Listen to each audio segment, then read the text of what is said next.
Yo, what's the deal? It's your boy back with another video for that ass. We're gonna do Blackguard, Way of the Askari, Chapter 3, Blood in the Storm.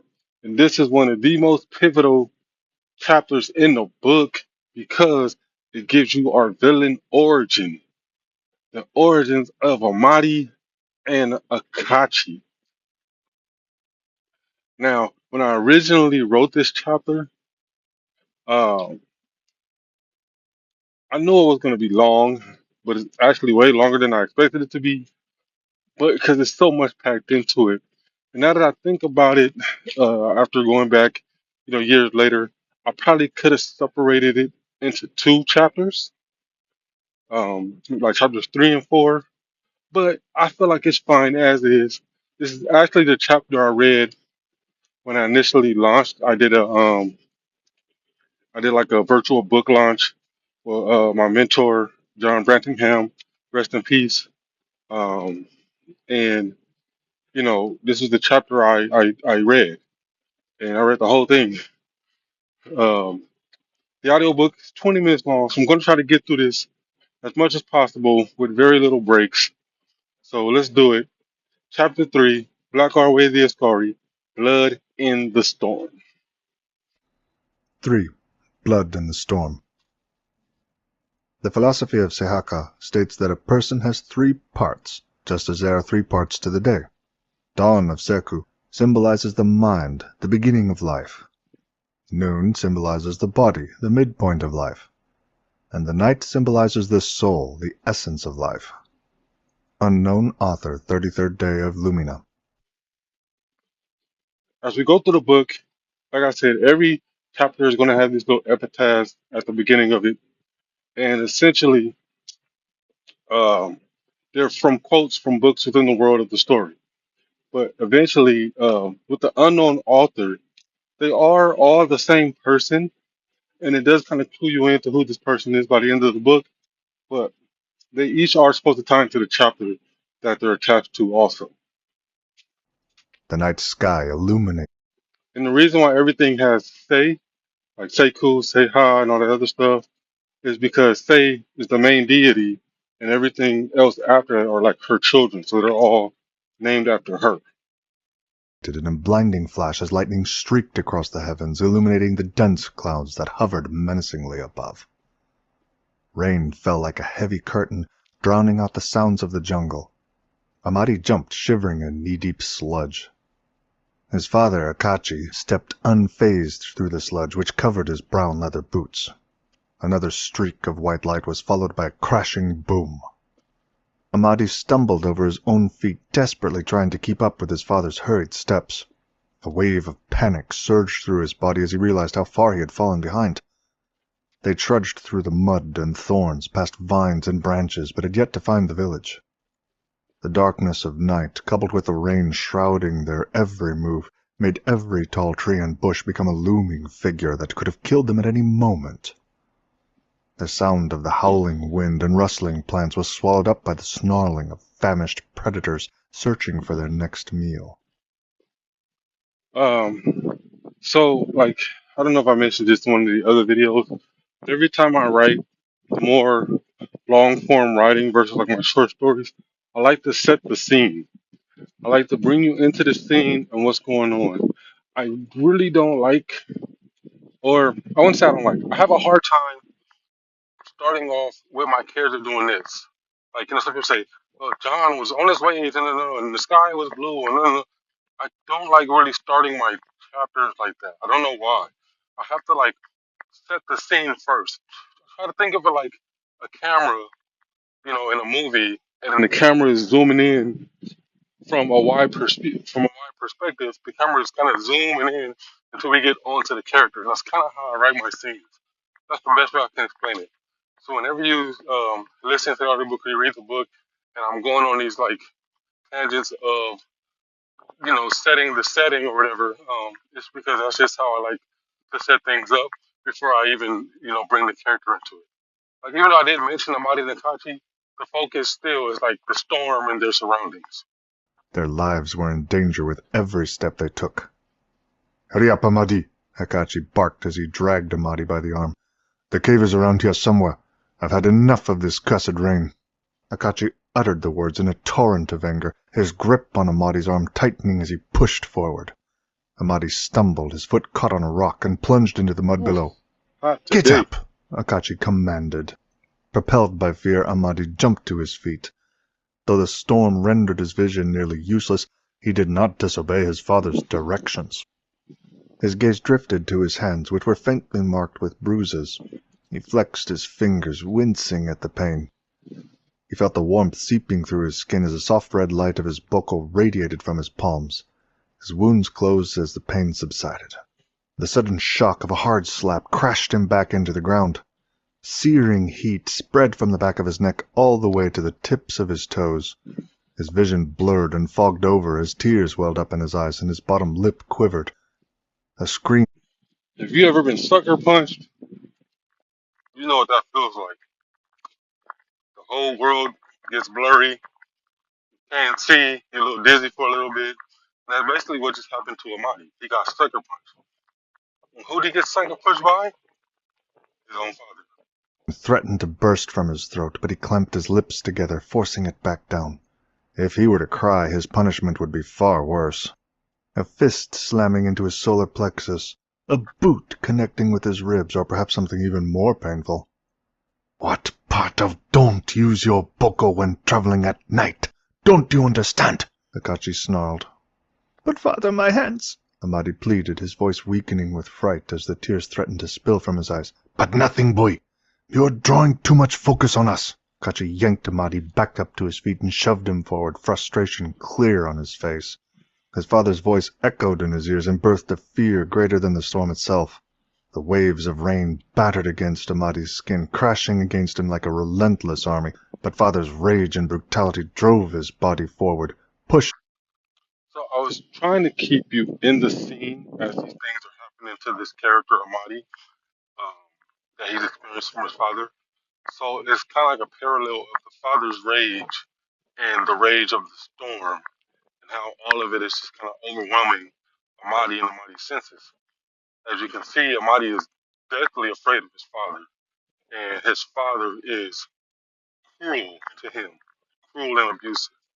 This is gonna come back later on. Him beyond to the brink of exhaustion, because he understood that pausing, even for an instant, could have devastating consequences. The rain slowly faded until it was just a mist in the air. Amadi thought to cast a revealing spell to check for the cave, but feared the consequences that he would face if he did. Suddenly shadows darted beneath the bushes nearby, startling him. He froze in place, unsure of what to do. "Keep moving," Akachi ordered. "There is nothing to fear in these jungles." "You better do what your father says and just keep going," an unfamiliar voice snarled. Amadi nervously glanced around but couldn't see anything but the massive trunks of trees and unruly bushes. 4 menacing figures emerged from the shadows. Outcasts. Criminals like Amadi and Akachi. Their clothes tarnished and tattered. 2 of them.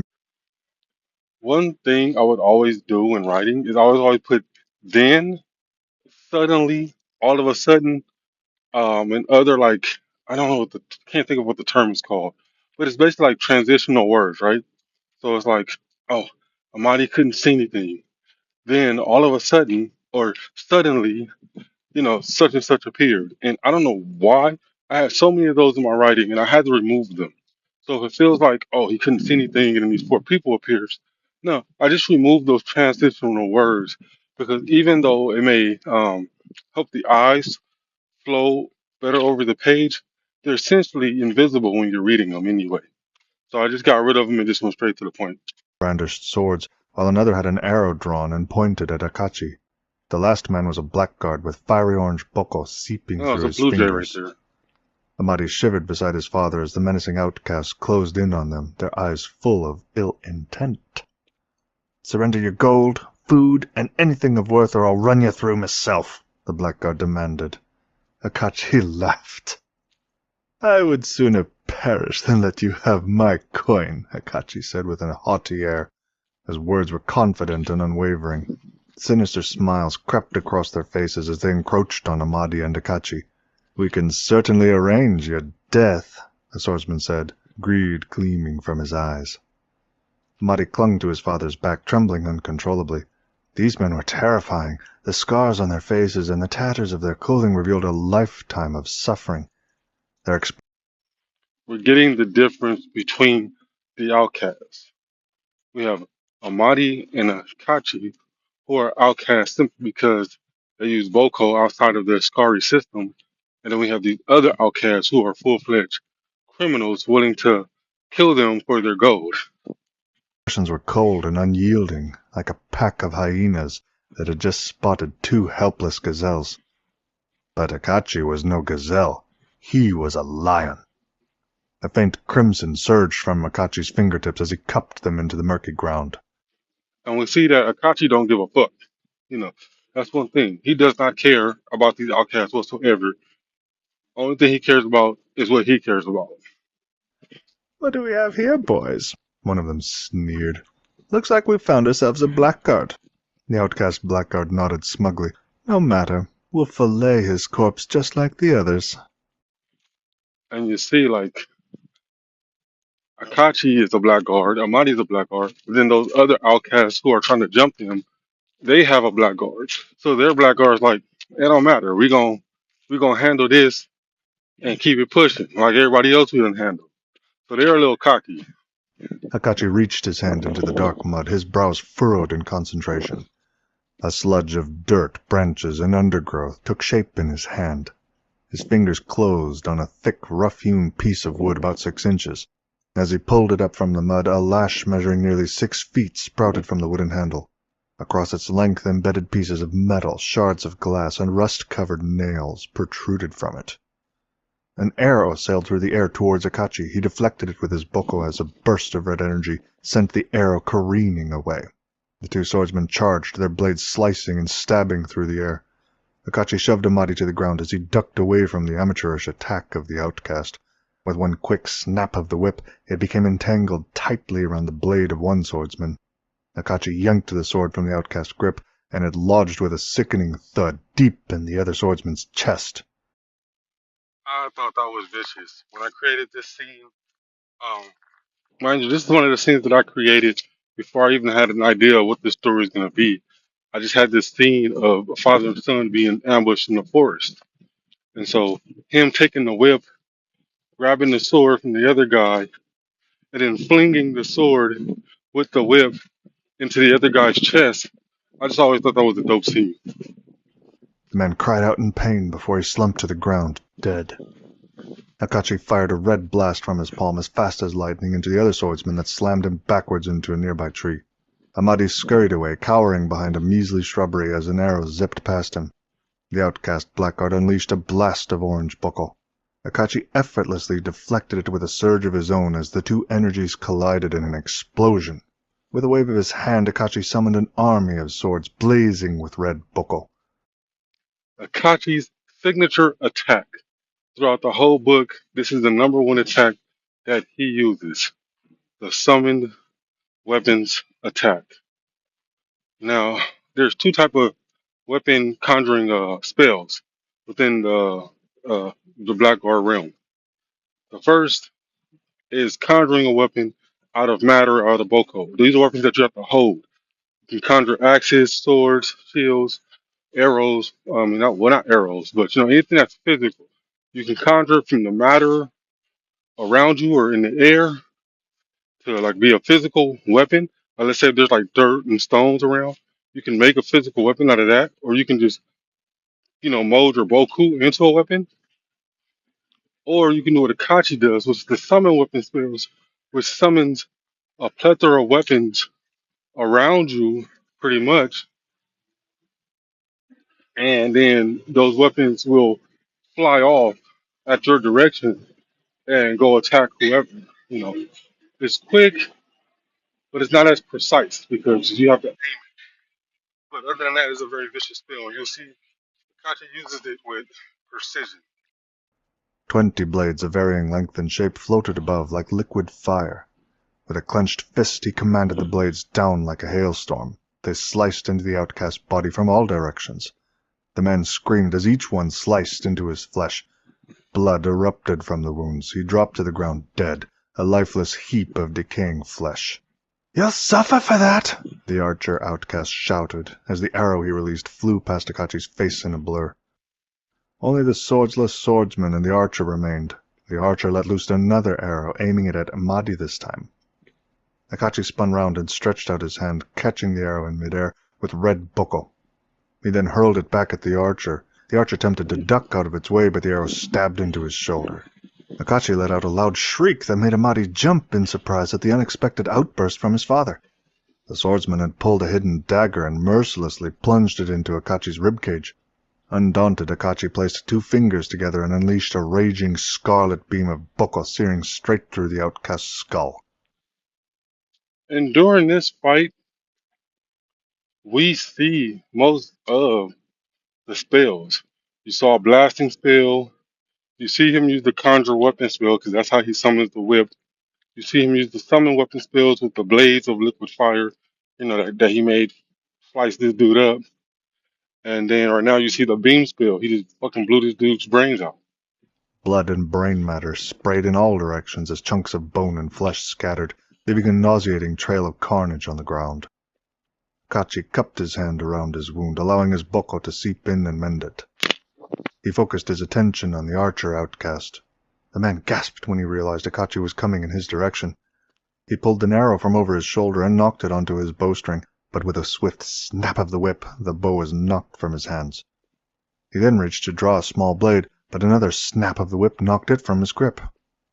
Akachi unleashed a blast of red boko that slammed the outcast against a tree. The tree seemed to come alive as red boko coursed through it. Branches. Akachi's second signature spell. He doesn't use this one as often as he does the other spells in the story, but this is the capture spell. Essentially, you can send your Boko into something, make that thing come alive, and wrap around whoever you wanted to.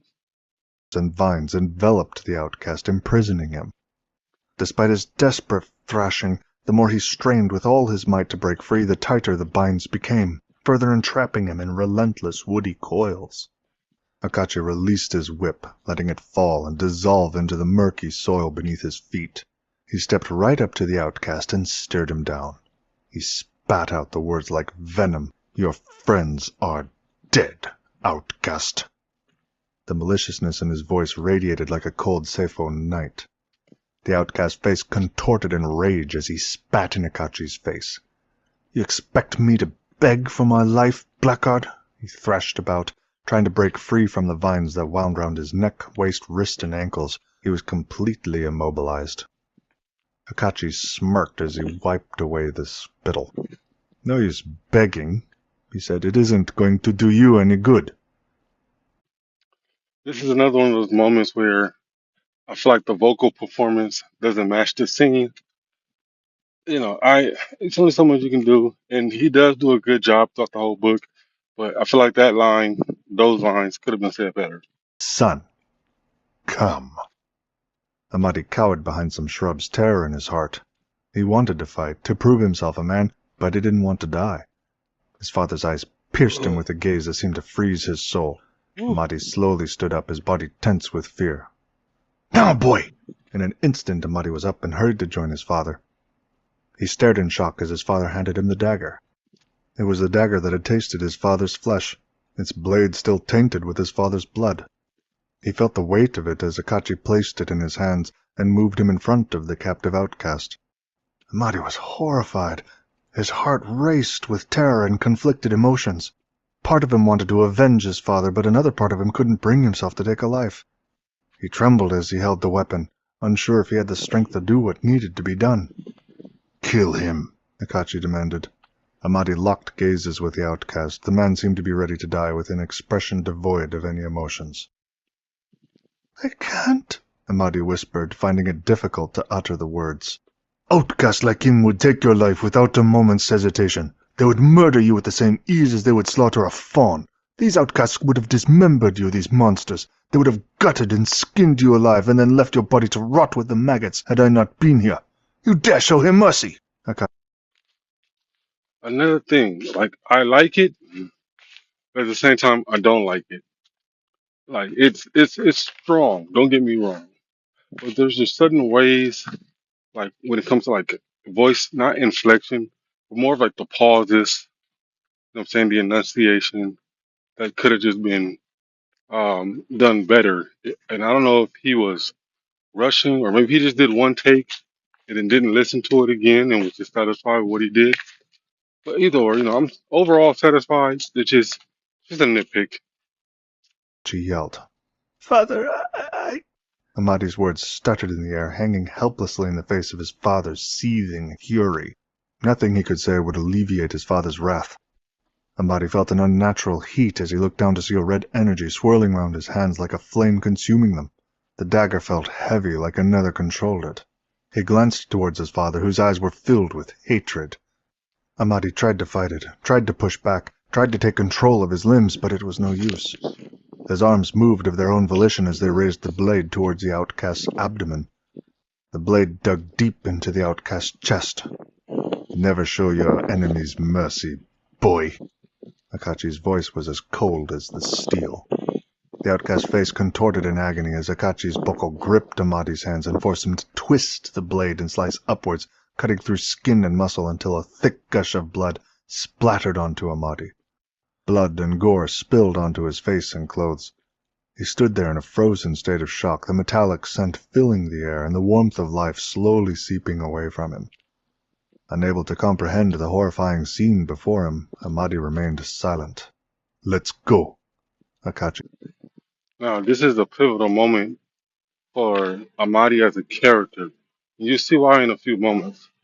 But essentially, Akachi forced Amadi to kill that remaining outcast. So Amadi could get rid of this fear he had, or Akachi's perceived um, fear that Amadi has towards, killing and whatsoever.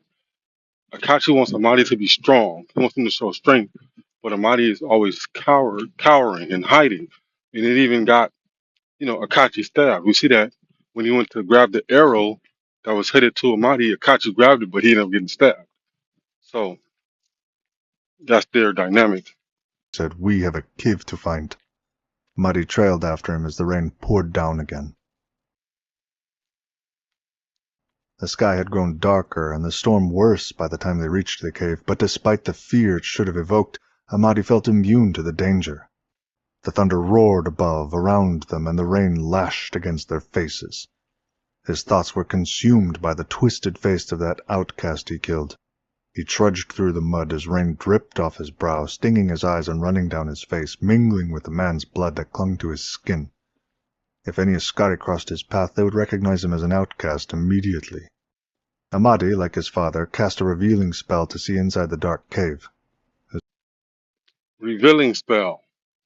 This is a spell where the Blackguards can send Boku into their eyes and enhance their vision.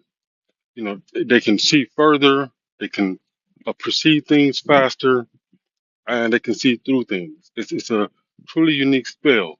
But the problem is that the longer you use it, the more it burns your eyes. The Boku strain literally can cause you to go blind if you use it. So typically they'll use it for like a few seconds and then turn it off. Because the longer you use it, the worse it gets.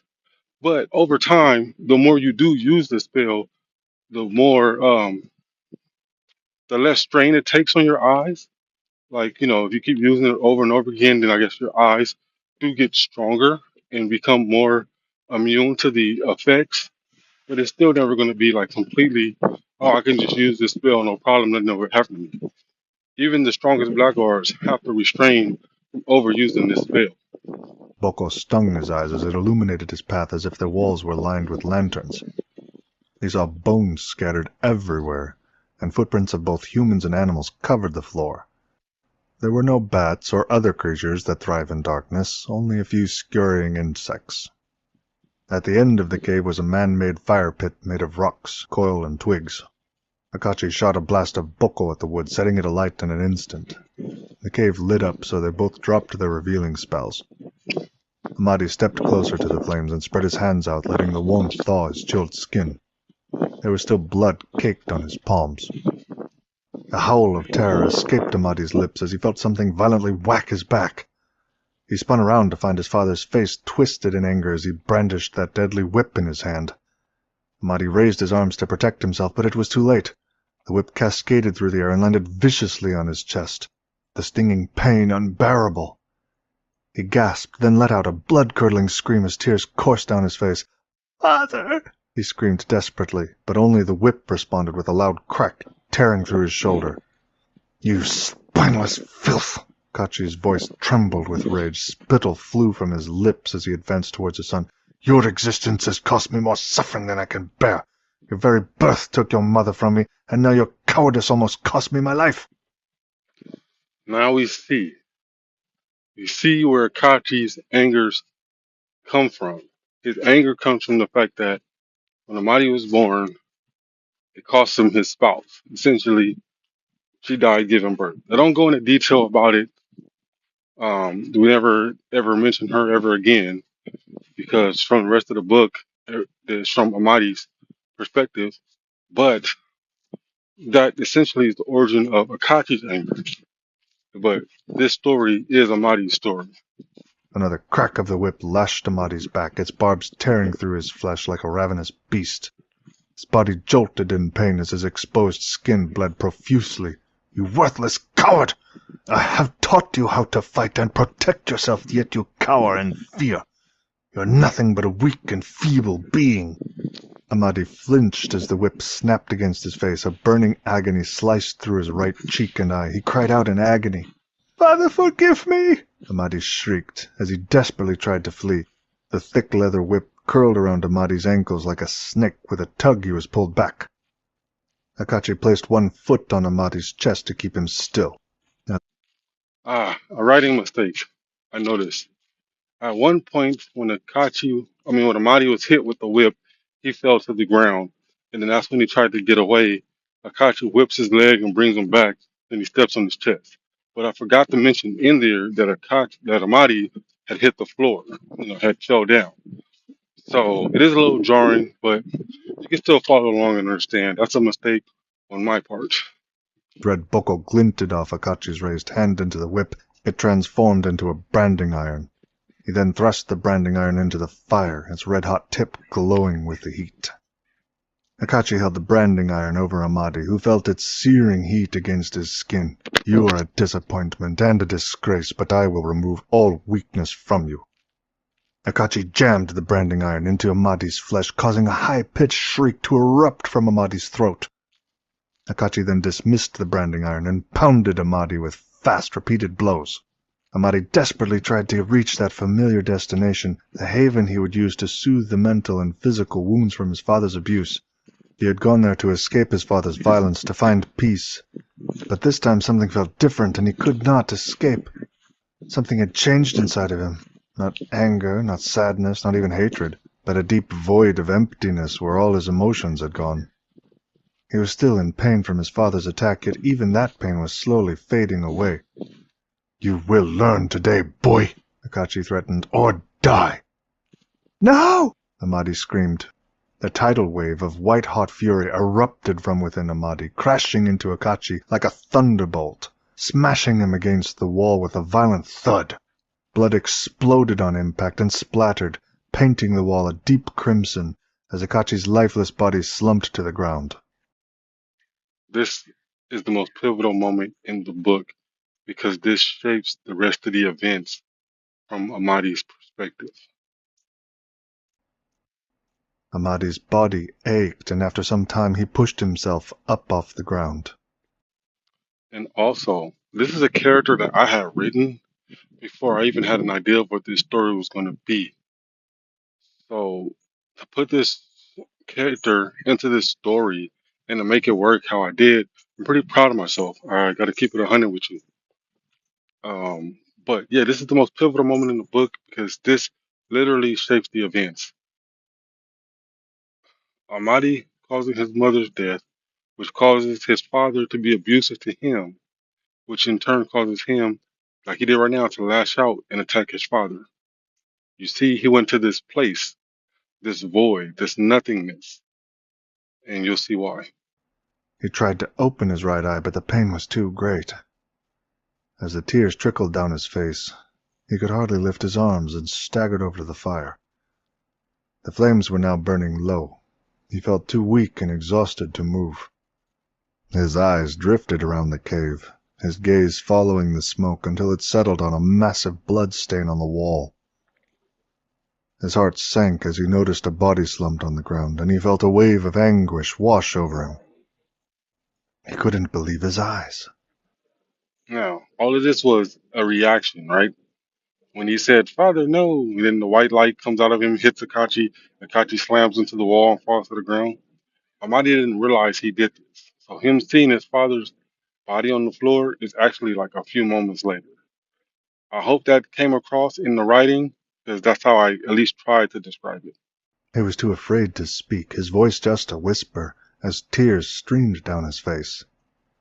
His heart felt like it was shattering in his chest, yet he still moved forward and kneeled before the body. Akachi's eyes were still wide open, though his life was fading. The malice in them was unmistakable. "Finally," Akachi weakly murmured, blood trickling out of his mouth as he spoke. "You showed strength." The last breath of life left Akachi, and his form slouched lifelessly. Amadi shook his head in disbelief. He wanted to deny what he was seeing, yet the evidence was too clear. His father, the all-powerful Blackguard, lay there before him, now slumped on the ground, defeated, broken, and lifeless. Amadi was confused. Had he brought this upon his own father? He wasn't sure he could accept the truth, even though it was staring him in the face. "Father, no!" he cried. For a moment the emptiness seemed to envelop him. Everything was still. He felt the void of nothingness, the sense of something intangible and unknown. Then, almost of its own accord, a burst of power surged from his body. He screamed as an immense force of white boko spilled from his body. It collided with the flames before him. As the boko and flames mixed, they grew bigger and bigger until it formed into a swirling mass of bright and burning energy. Slowly it took form. Legs, arms, and a body appeared from it. The shape shifted until finally a head formed. When the figure was complete, a man stood in front of Amadi, the force and energy emanating from the man, a living embodiment of power. Amadi stared with fear, and awe overwhelmed him as he gazed upon what he had created. The newcomer, who seemed to take in every inch of himself, examined his arms, his legs, and his hands. He cautiously moved his body parts, testing each one as if to assess the extent of his existence. "What is this?" the stranger asked. Amadi felt his heart clench as he looked up, taking in the familiar face. He glanced down at his father's body, then back up to the newcomer. The similarities were uncanny. "Father," Amadi said, and as tears streamed down his face, he wrapped his arms around the man. "What is this?" he asked more sternly. Amadi took a step backwards. "Father," he murmured. He calls this thing he just created Father. This is important. "I thought I had lost you, but it looks like my boko has given you a second life." The man glanced at I thought I lost you, but it looks like my Boku has given you a second life. So in his trauma, in his grief, and in his pain, remember, he got beat. And, often with abuse and grief, it takes a long time for those who are being abused to break free of that abuse. They say, "Oh, this person only does it because they love me." You know, and with children, it's even more so because they don't often see what their parents doing is wrong. They just, "Oh, this is my mom, this is my dad, and I love them because they take care of me," even though they're being abused. And I wanted to convey that in a way that was authentic and not disrespectful to victims of abuse, but still tell this story of this character. And so he creates this entity by accident, mind you, because he didn't have no control over it. In his grief, the magic just forced itself out of his body. And now he's looking at this creature, calling it his father, because the creature itself has took on the form of Akachi. Thus, Summon Akachi is born. The corpse laying on the floor walked closer and examined it. Who is this? Who am I? You are Akachi the Damned, outcast and blackguard. I see. You summoned me here? I did. The man nodded solemnly. I understand.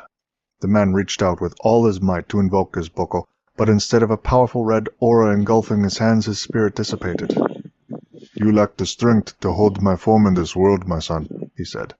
You must strengthen your boko if you wish to have my presence in your life.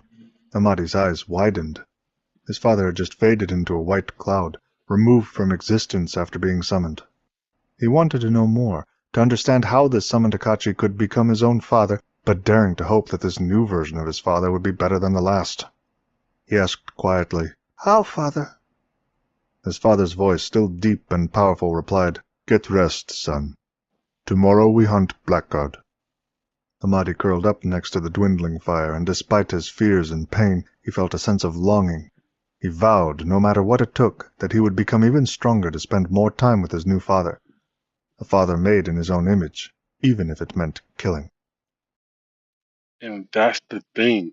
That is the crutch of the whole entire story. Amadi creates the Summon Akachi, and in order to spend time with the Summon Akachi, he has to get stronger. In order to get stronger, he has to use the magic. So he concludes in his mind that the only way to do that is to go out and challenge Blackguards, to seek these people out so that way he can improve his use of magic, so he can see and spend more time with this Summon Akachi. And the Summon Akachi is a creation of his own design. And you will see throughout the book how this Akachi is different from the Akachi that was murdered. And even though we only get this one chapter with Akachi, I felt like that was enough to show you who this Akachi was. So that way when we get to Summon Akachi, we can see the contrast in the two characters. So that's it. That was Blackguard Way of the Askari, Chapter 3, Blood in the Storm. This video is long, but I hope you enjoyed it going through it with me. Always leave your comments and thoughts below. Like and subscribe. And until next time, peace.